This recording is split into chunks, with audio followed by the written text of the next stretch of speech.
Hey guys, it's YOU WACK, and earlier today, the Overwatch 2 Spotlight livestream took place where they just announced everything. I don't even know where to start. Galactic Competitive Camera Rewards, the new perk system, an Overwatch 2 third-person game mode experience, and of course, loot boxes. What do you mean? Loot boxes! They're back! But the big announcement that I wanted to focus on in today's video are the two brand new heroes that was revealed, which is Freja and codename Aqua. Now, if you want to see the full Spotlight live stream along with my reaction, I already posted that video today. I will have a condensed version of everything else announced tomorrow, but I really just want to have a dedicated video for these two heroes because, bro, I'm so hyped, especially for Freja, dog. So let me introduce to you Freja. So Freja reigns from the land of Denmark, and she was originally one of the highest ranking search and rescue operatives for Overwatch before they disbanded. Once Overwatch disbanded, Freja turned to the dark arts of bounty hunting. She uses an explosive crossbow for a main form of weaponry, along with a cape that allows her to leap up into the air and float in the breeze. She also has a bola wrap shot that can stop the enemy at her whim. And Freja will be the brand new hero released when Season 16 launches. So next season is Season 15, and then we will finally get our grub little paws on the bounty hunter Freja. Now we will show off more gameplay of Freja after I show off the Season 18 hero, which is codename Aqua.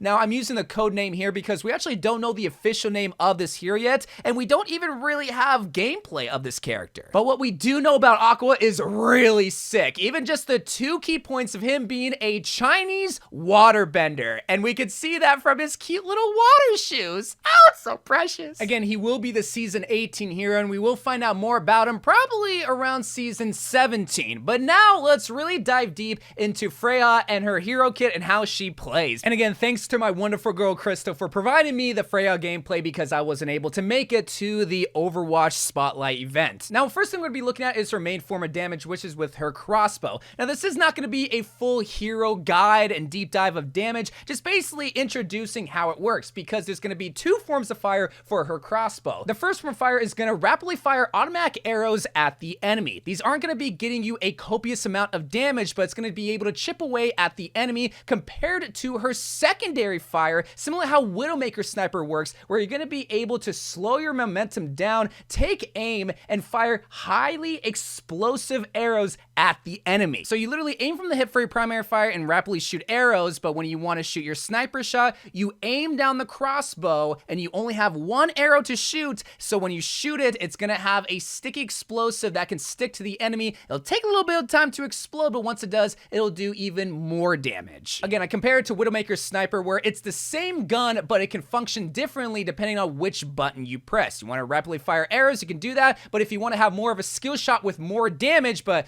miss a lot of your arrows, you're gonna want to use your take aim secondary fire. But now that we looked at her crossbow, now let's look at her abilities, which in the gameplay trailers, they didn't really do a good job of showing off that well, but her first one is called her quick dash ability, and well, as the name suggests, you dash quickly in front of you, and not only do you get a quick dash, but you can also reload your secondary sniper fire. And similar to Tracer's dashes, you do have two dashes that will slowly reload over the time, and you can see on the UI the numbers that represent the amount of dashes that you have, and sort of like Iliari's UI, that little bar that refills to indicate when your dash is actually replenished. And again, unlike a Cassidy roll where you roll and reload your gun, this only reloads your secondary sniper arrows, not your rapid fire arrows. Her second ability, which I just absolutely love for her hero kit, is her updraft ability, where it launches herself into the air, allowing you to gain a different angle on your enemy. Now, in the trailer, it looks like you float after you updraft, but with updraft just by itself, it only launches you. But now, hot gamer boys, we gotta talk about Freja's ultimate called Bola Shot. At first, I thought this was just an ability. No, it's her ultimate ability where you launch a bola wrap at your enemies and it swings around them and explodes them and kills them. Just the way that it looks is one of the coolest ultimates, but also just with the hero kit and the idea that Freja is a bounty hunter trapping her enemies and with this wrap, it's so sick, man. This hero is so sick. She looks sick, and she more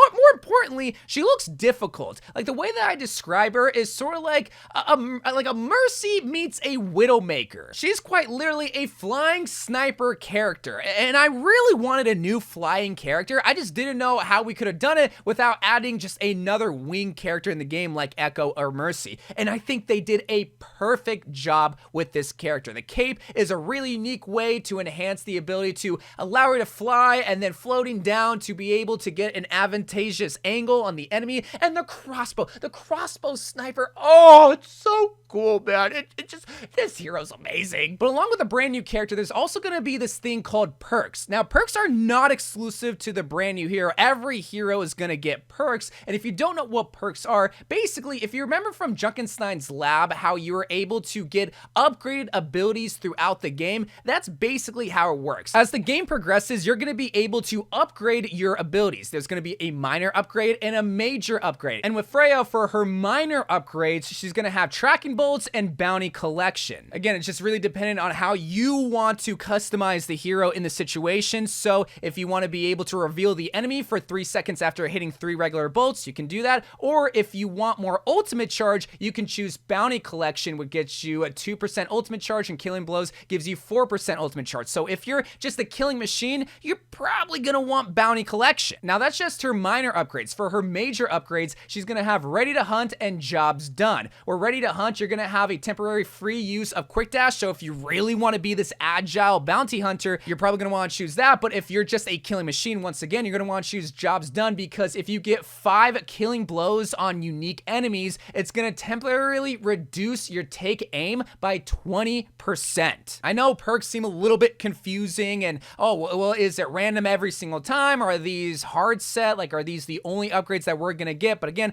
I'll try to explain more of perks and how they work in tomorrow's video. But just know, if you're wondering what the brand new hero, yes, she gets perks. Yes, she has awesome abilities. Yes, she has even better ultimate. And yes, she's one of the coolest DPS heroes of all time. But you might be asking, is Freya gonna be a meta hero? Is she gonna be an overpowered hero? And here's my answer. Well, actually, let me answer by asking a question. Do you think Tracer is overpowered? Because that's kind of how I see this new character, where she's very simple. Like really, she has a crossbow and she can dash and jump. Like, she's not complicated by any stretch of the imagination, and neither is Tracer. You shoot, you blink, that's all you do. But it's practicing your aim and also knowing where you're gonna get the most advantageous angle on the map. So not only do you need to have amazing aim, but you also need to know the map and where you're best placed. While she is similar to Widowmaker in the sniping aspect, she's way more agile. She's gonna be moving all over the map, where Widowmaker, she kind of stays put. Even compared to like someone like Hanzo, who also has a crossbow, isn't gonna be as agile as Freja. And she's also not gonna be as skillless as Hanzo, or I assume maybe she will be. But if you like snipers that are fast and agile, you're gonna absolutely love this character. I mean, I already do, and I haven't even played her yet, but I just love her because of her origin story. So I can't wait for her to release and for you guys to get your grubbly little paws on her, probably in a season 15 playtest, but probably towards like the end of season 15. But until that happens, make sure you watch my Spotlight live stream reaction and be on the lookout for tomorrow's video, where I just break down everything that was revealed in a condensed 10-minute video. But until that happens, I love you guys. Thank you guys for watching. More Overwatch 2 videos to come, and bye.